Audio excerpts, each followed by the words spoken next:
what benefit does trauma-informed care bring to your organization anyway? In today's video, I'm going to be breaking down the importance of trauma-informed care and how it can actually increase your business, benefit you, and how the return on investment is going to make it 100% worth it. What is trauma-informed care? In a nutshell, trauma-informed care is looking through life through the lens of knowing that humans have probably gone through something, and the person standing in front of you, more likely than not, has experienced some intense trauma in their life, and their brain has been impacted by it. Traumainformedcare.chcs.org puts it the absolute best way.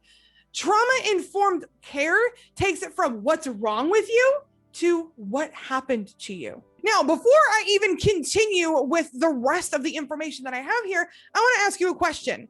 If I were to look at you and go, oh my God, what's wrong with you? How would you respond? Would you respond openly? Would you respond nicely? Would you want to listen to anything I had to say after that? Would you want to respect me as an authority? Chances are probably not.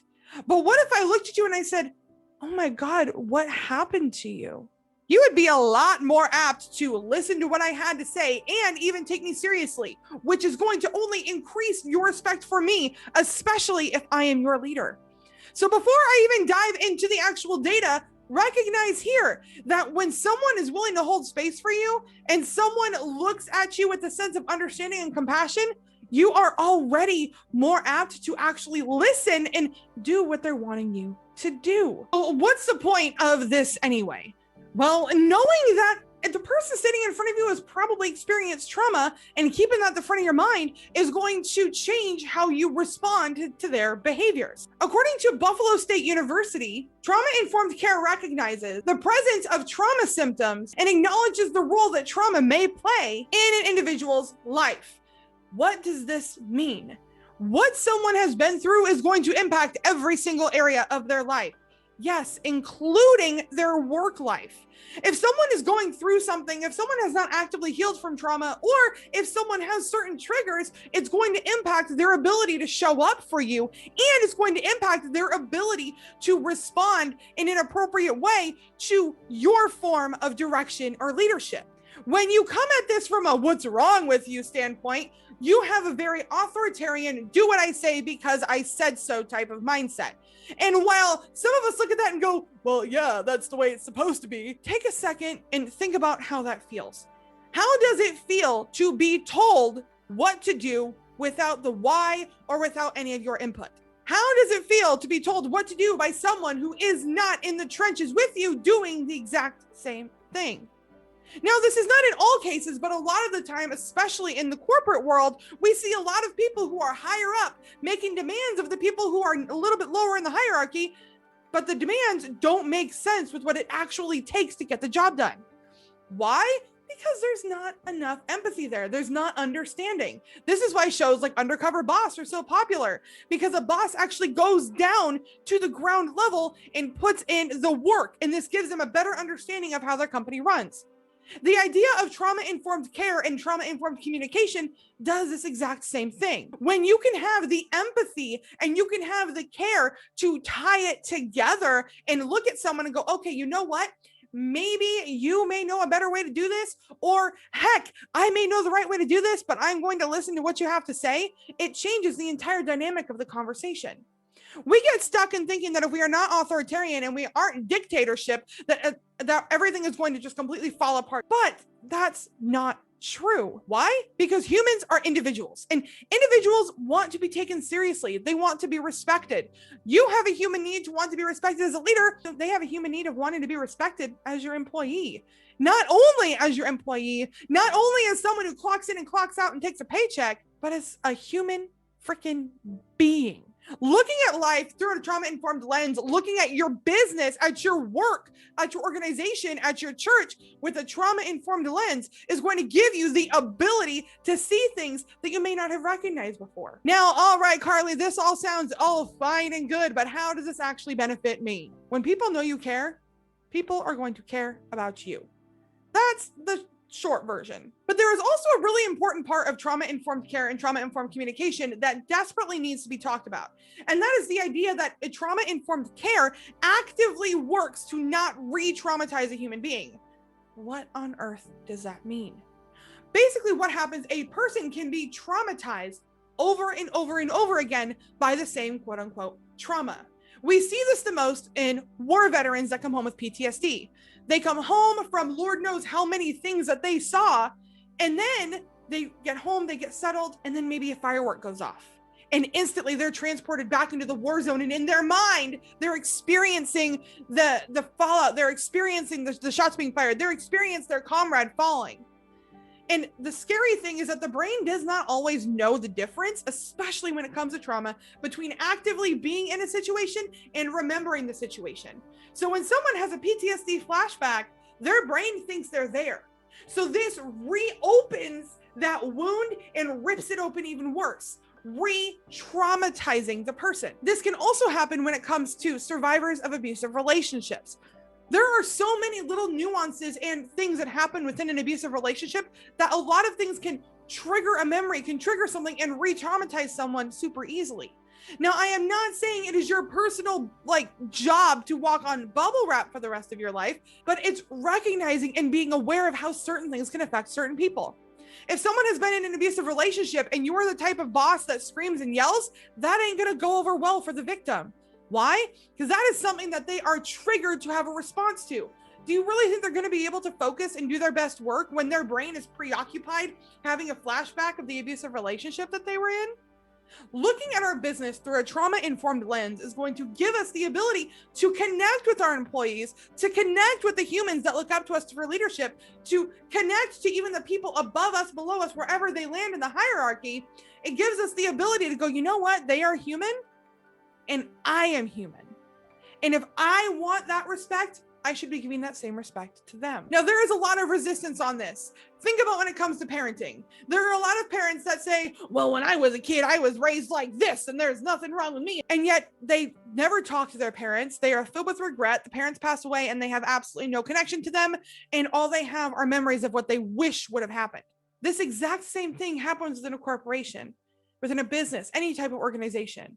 If you get caught up in, well, things have always been this way and those snowflakes just need to suck it up and get over it, your turnover rate is going to be higher. People are not going to respect you. People are going to leave without really caring, and no one's going to have a real commitment to the company culture or the performance of the whatever goal of your organization. When you can flip the script and grab their attention and really hone in on who they are as humans, that's when they buy into the company culture. And that is when they buy into the company loyalty. And that's what they want to see you succeed, because they look up to you as a leader and they respect you as a leader because you care enough about them to see them as human. Now, according to Buffalo State University, there are 5 guiding principles of trauma-informed care or trauma-informed communication. These 5 tenets are: 1, safety. Keeping the employee safe, helping the employee feel safe. And when I say employee, I literally mean anybody. In my mind, I am talking to a leader. So anyone under you, if you are a head of a volunteer organization, if you are the pastor of a church, if you are a head of a small group, if you're a solopreneur and you're hiring out small things, this is important. This also can apply to your clients as well. Making sure that people around you know that they're safe and feel safe. Not only physically, but spiritually and mentally as well. This means that they can exist without being criticized, without dealing with sexist comments, without dealing with maybe racial or religious put downs. It's helping them feel safe in every area. Number 2 is choice, giving people a choice in the matter. Now, as someone with a 7-year-old son and who grew up helping to raise my siblings, I have dealt with children a lot. And children do a lot better when they feel like they have some sense of control over the situation. A lot of their lives are completely out of their control, and they are dictated by these grown-ups that tell them what to do and when to do it. Giving them choice helps them to cooperate because it gives them a sense of control. So when you say, hey, buddy, it's time to get dressed. Do you want the red shirt or the blue shirt? They are more apt to get dressed because you're giving them a choice. This same concept applies to those in your organization. When you give them a choice as to how they're going to tackle a task, that's really going to benefit them, and it's going to give them more personal autonomy, personal responsibility, and they're going to want to succeed more because they're not doing it the quote unquote your way or the highway. They're doing it in a way that's going to benefit, that's going to be most efficient for them, which is going to give them the desire to see it through. Number 3, collaboration. This is where they know that they can come to you and they can have a say in how things are done. Now, I am not saying that you need to have, complete anarchy and you throw out the hierarchy altogether. You can still be a leader while listening to the people that you lead. This means that if something isn't working, having a policy where they can come to you without fear and say, hey, this isn't working this way, but I kind of have an idea here. Or you know what, I really see that we're excelling over here, but we're dropping the ball in this way. What if we did this? Having a sense of collaboration, again, is going to build that company culture. It's going to build that organizational loyalty, and they're going to want to see you succeed because they feel respected, and because they feel respected, they respect you. Trustworthiness. They need to know that you not only trust them, but that they can trust you. They can trust you to follow your word, and they can trust that you're going to put their best interests at the top of the priority list.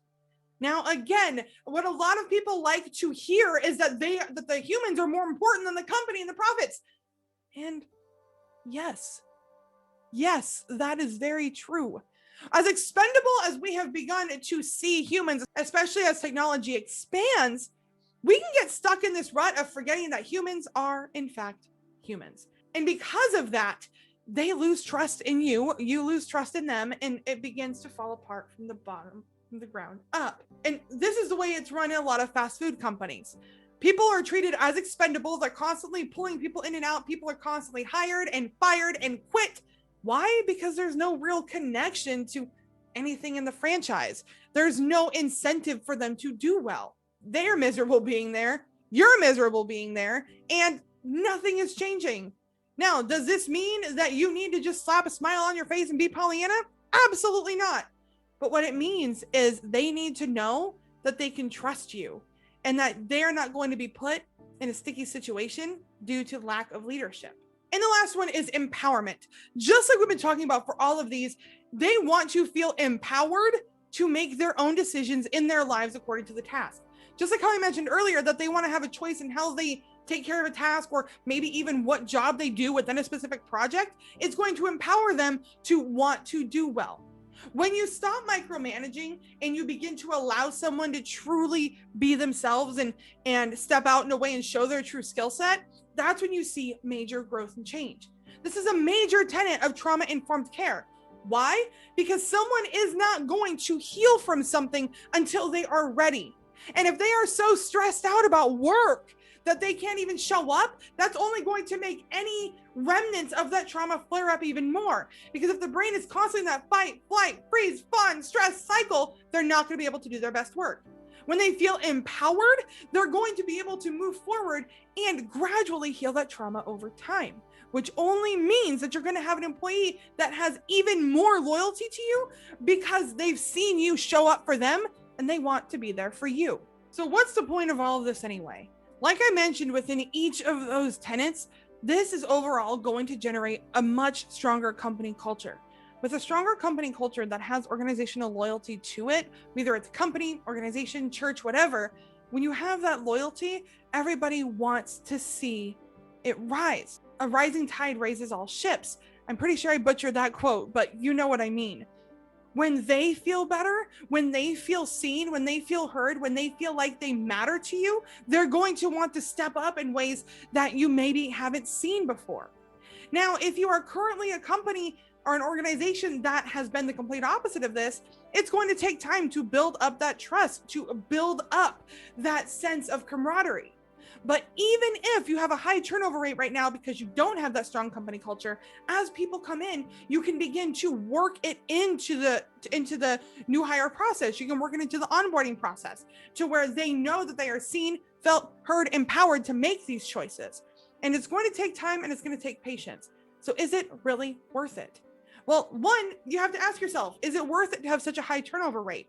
How much money are you spending because people are quitting and people are being rehired and you're constantly having to spend the money and time to retrain them versus those who are already working for you, just getting more and more skilled? Is this time investment? Is this maybe financial investment worth it to you to save yourself that money from that high turnover rate? Number two, how would it feel to have your employees, to have those under you, be more personally accountable, where you have to micromanage less and they show up, they meet deadlines without having to be pulled around and yelled at and nagged all the time?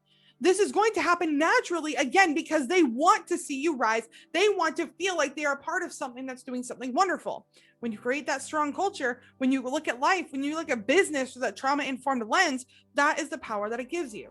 And the really cool part of this is that by looking through business through a trauma-informed lens, you are going to actively work to not re-traumatize those who have probably been through something in your organization. When you can actively avoid re-traumatizing someone, that means you're actively avoiding more PTSD outbursts, where you're actively avoiding maybe more anger outbursts. You're avoiding those who shrink and hide as a trauma response.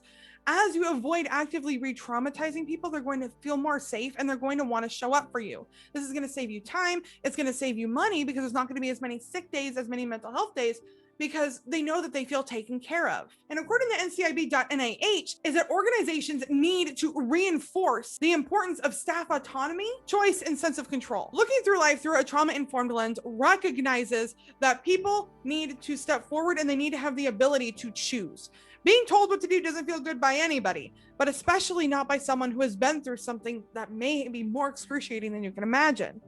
When someone has choice, when someone feels like they have personal autonomy over what they're doing, again, all that's doing is strengthening that company culture, strengthening the organizational culture, and that loyalty. But here is something extremely, extremely important. You cannot come at this from all right, we're trauma informed now and we're going to do it like this. When you don't include those who have been affected by trauma in your new trauma informed curriculum, in your new trauma informed system, it's not going to be applied as effectively.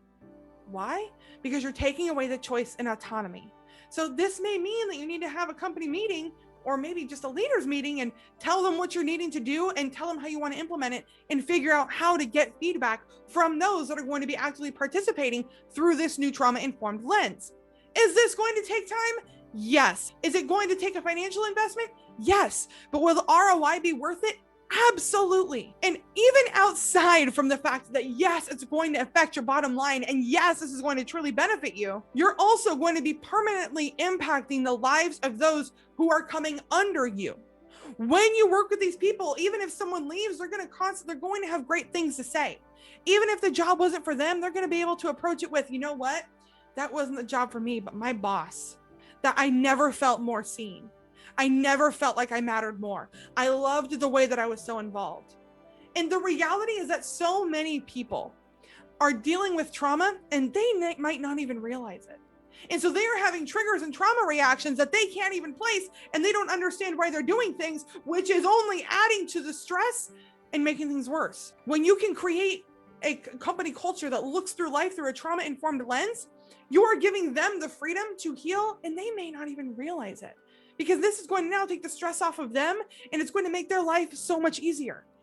And again, it's going to just come back, and all of that good karma is going to come back and benefit you in ways that you didn't even imagine. Now, I want to know, after listening to this, what questions do you have regarding trauma-informed care, looking at life through a trauma-informed lens, trauma-informed communication? Drop them right here in the comments. And the next video is going to be teaching you how to actually take this trauma-informed care concept and apply it to your organization, regardless of the size. So if you haven't already, make sure you hit subscribe because you're not going to want to miss that video. This next playlist is going to help you on your trauma-informed journey. Thank you so much for hanging out with me, and never forget that you are strong, you are capable, you are intelligent, and boo, you are so freaking worthy.